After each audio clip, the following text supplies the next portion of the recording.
Welcome to The Authority File, the podcast where you'll hear conversations with academic librarians, technologists, researchers, and authors whose work is laying the foundation for higher education's future.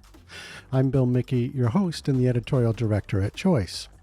If you're new to The Authority File, you can listen to and find previous episodes on most of the major podcast platforms, and we encourage you to sign up for our monthly newsletter, The Authority File Roundup, which keeps you updated on previous, current, and upcoming Authority File episodes.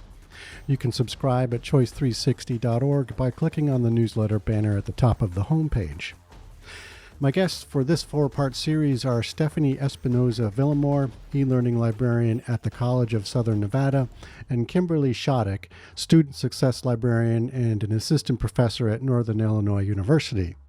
Stephanie and Kimberly are co-authors of the book Practical Marketing for the Academic Library, out now from ABC Clio.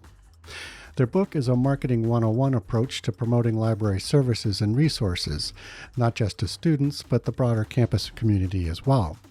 The title is approachable, appropriate for any kind of academic library, and considers a holistic approach to marketing, which includes the business-like tactics of marketing as well as the more empathetic methods that account for the variety of challenges and needs of a library's patrons. This four-part series is brought to you with support from ABC Clio. In this final episode of the series, Stephanie and Kimberly discuss diverse perspectives and practices in library marketing, particularly how to apply a DEI lens to marketing strategies and how to ensure DEI efforts and policies are included in the assessment process.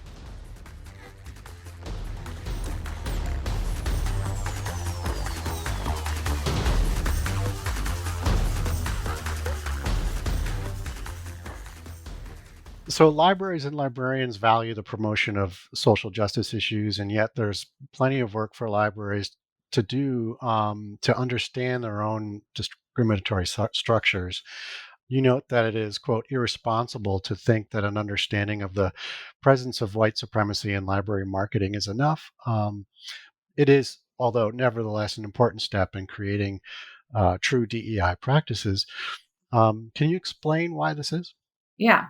So the first step is recognition and understanding. And a lot of us, and by us, I mean white women, I'm part of that group, can get stuck at that point of recognition and say, okay, this is good enough. So, I went to the webinar, I went to the trainings, and now the work is done. That happens a lot, and that does not equate to change. Nothing is going to change if there's no action behind it. Mm-hmm. So that is really what we mean by that. It's irresponsible to kind of stop at that point. Right. Excellent.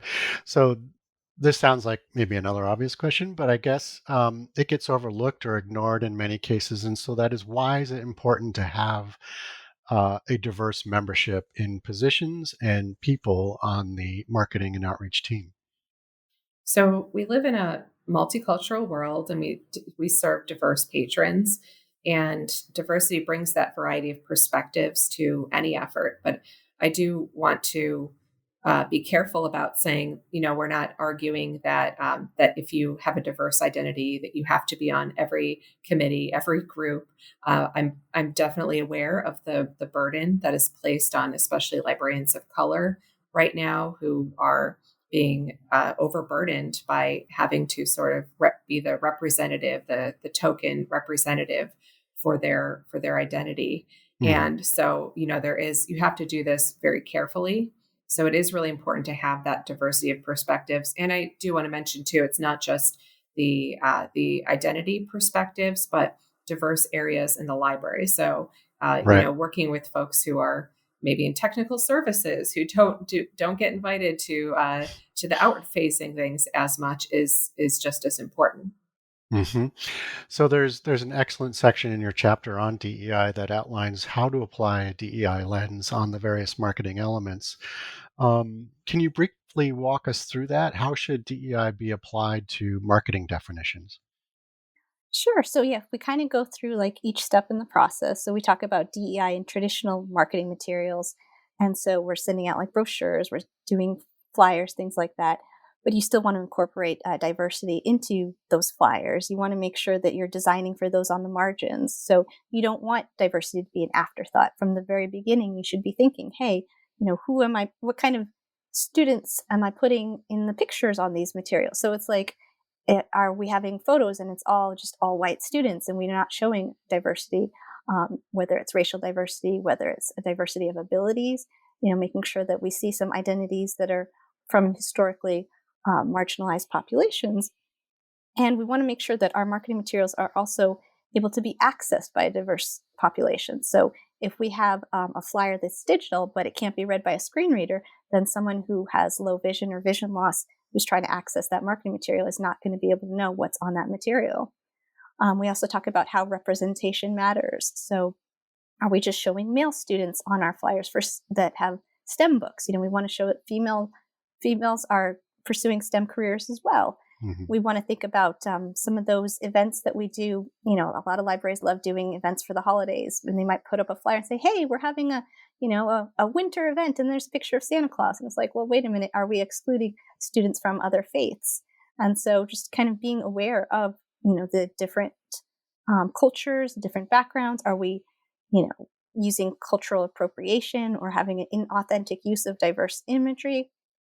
And then also accessibility, as I mentioned, making sure our materials are physically, mentally, and emotionally accessible to our student populations, going through our website, making sure that there's alt text on our images, making sure that if we're having an event in person, are we letting students know where the wheelchair ramps are, for example? And just knowing that we have students of all kinds of abilities, all kinds of backgrounds, and then how language matters, because there's a lot of outdated terms that we should not be using in our library marketing. So one example would be using the term undocumented immigrant instead of illegal alien. We don't want to be using the term illegal alien in any of our materials. Using person first language, person with a disability instead of handicapped. And so it just takes a second to reword a sentence, and then you can avoid causing harm for some of your student populations who might not be aware. They're trying to access your materials, they're trying to use their materials, and it's actually causing them harm because we didn't just stop and think, hey, how might we change this in order to be more inclusive? Right. Excellent. So then, following on that, how can a marketing team ensure that DEI efforts are included in the assessment process? Sure. So hopefully you have a strategic plan that hopefully includes elements of diversity, equity, and inclusion. And when you are coming up with your objectives for the year as an individual or hopefully on a team, those objectives should grow directly out of that plan. So your library strategic plan has diversity, equity, and inclusion as some goals. And then you can build assessment in directly because your objectives are built around those. So when you write a good objective, and I recommend looking at how to write SMART goals, the assessment is actually built in. You want to write a plan for the year that is something that you can assess. So it's just really a matter of planning, and then the assessment follows. Okay. So speaking of assessment, I'm wondering, can you, in more general terms, not just necessarily centered around our DEI, but what are some best practices for assessing the outcomes of marketing efforts? So I think it's important to start with your goals, with your strategic plan. And if your library doesn't have a marketing plan specifically, you can always go back to the overall strategic plan of the library. And if your library doesn't have a strategic plan, you can go to the overall strategic plan of the college, because at some point there should have been some strategic planning going on where there are these overarching goals that you can tie your efforts back to.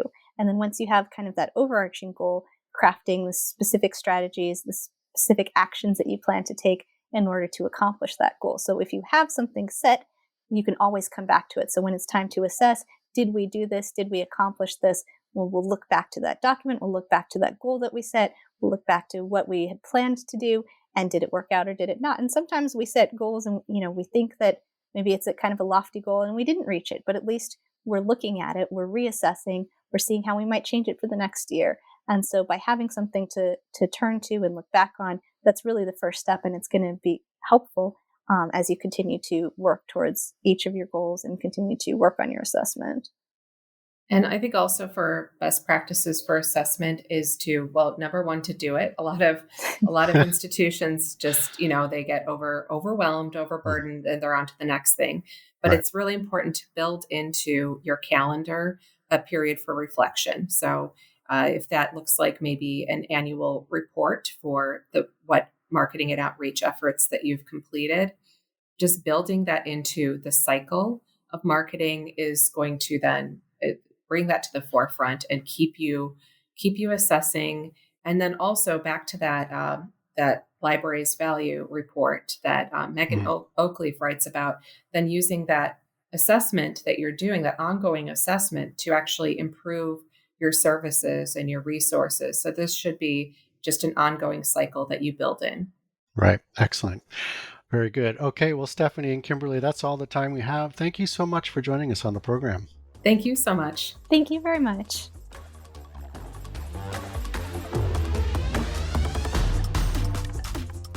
You just heard from Stephanie Espinoza Villamore, e-learning librarian at the College of Southern Nevada, and Kimberly Shoddick, student success librarian and an assistant professor at Northern Illinois University.